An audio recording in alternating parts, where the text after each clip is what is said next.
one wrong decision was made in September 1812.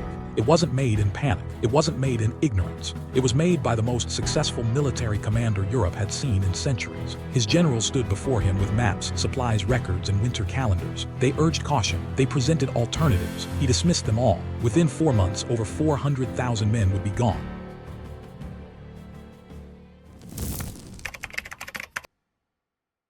By the summer of 1812, Napoleon Bonaparte controlled most of continental Europe. France's empire stretched from Spain to Poland.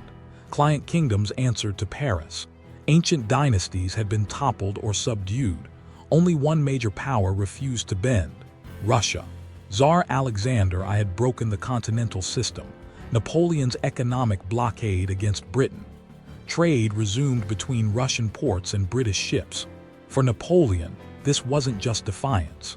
It was a crack in the foundation of his entire strategy against Britain. He assembled the largest invasion force Europe had ever seen.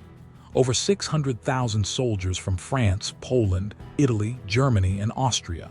They called it the Grande Armée.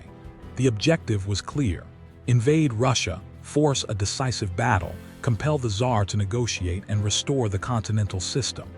In June 1812, the invasion began. Napoleon Bonaparte was 43 years old. He had risen from minor Corsican nobility to Emperor of France through military genius and political ruthlessness. His victories at Austerlitz, Jena, and Wagram had redefined European warfare. He commanded loyalty from his soldiers and fear from his enemies.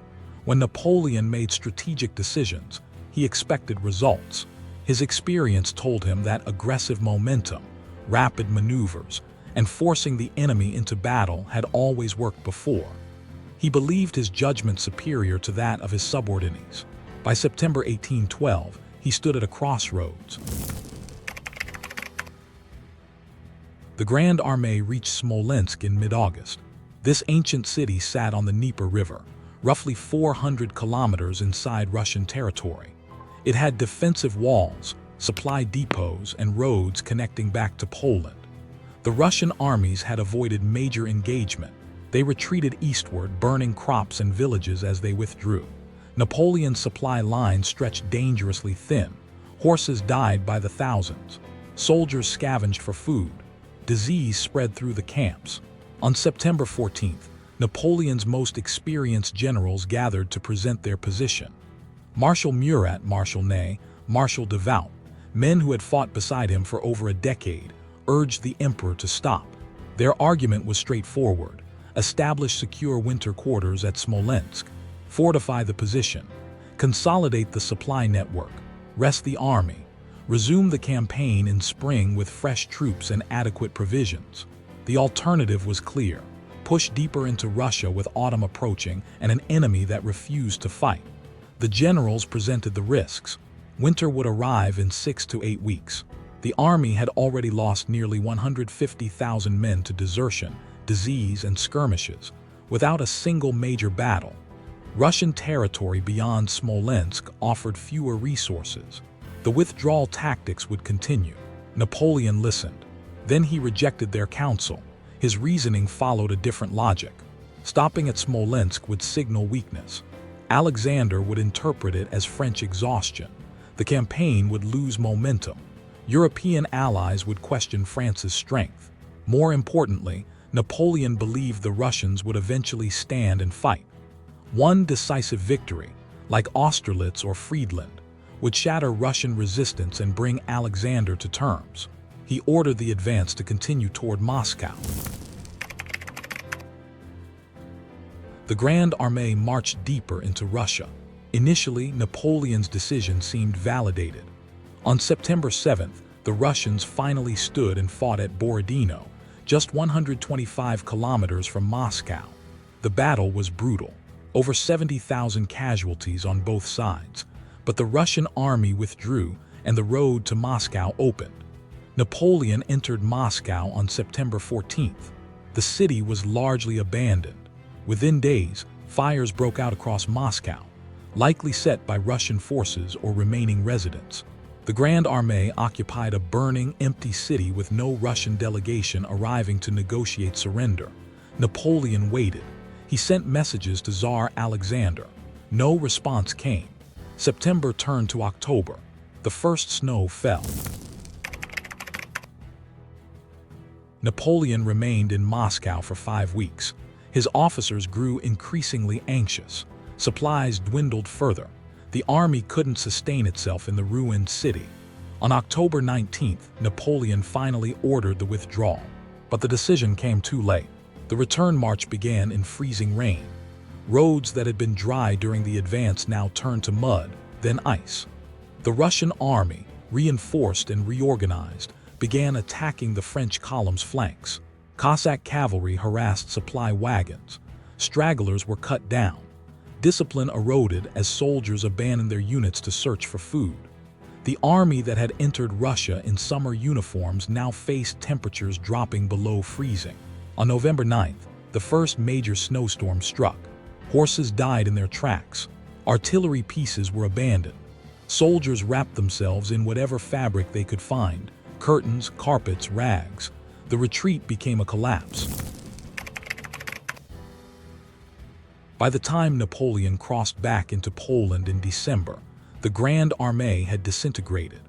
Of the roughly 600,000 soldiers who entered Russia, fewer than 100,000 returned in fighting condition. Over 400,000 men were dead, captured, or missing. The losses weren't limited to French troops. Polish, German, Italian, and Austrian contingents suffered catastrophic casualties. Entire regiments ceased to exist. Napoleon's cavalry, the core of his mobile warfare strategy, was virtually destroyed. Tens of thousands of horses perished, leaving the French unable to field effective cavalry units for years. The military machine that had dominated Europe for a decade was broken. But the damage extended beyond numbers. The aura of French invincibility, the psychological weapon that had kept coalitions fractured and client states obedient, evaporated. Prussia, which had provided reluctant troops for the invasion, began secret negotiations with Russia. Austria quietly distanced itself from Paris.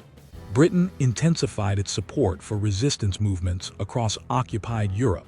Napoleon's refusal to stop at Smolensk in September hadn't just cost him an army. It had cost him the strategic position that made his empire possible.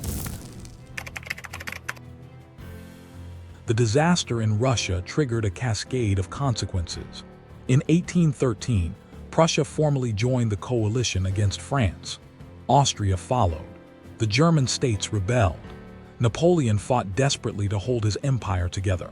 He raised new armies, won tactical victories, but the strategic advantage was gone. By 1814, coalition forces entered Paris. Napoleon abdicated and was exiled to Elba.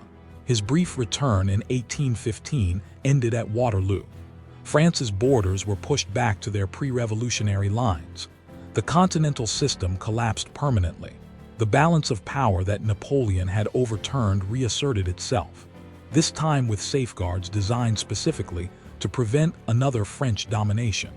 The decision made at Smolensk in September 1812 became a pivot point, not because it was obviously foolish at the time, not because Napoleon lacked information, but because it represented a fundamental misjudgment about the nature of the campaign he was fighting. Russia wasn't Austria or Prussia. It couldn't be forced into submission through a single battle.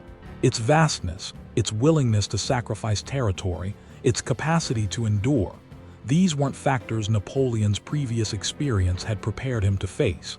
His generals recognized this. The maps and calendars told the story, but the decision belonged to him alone.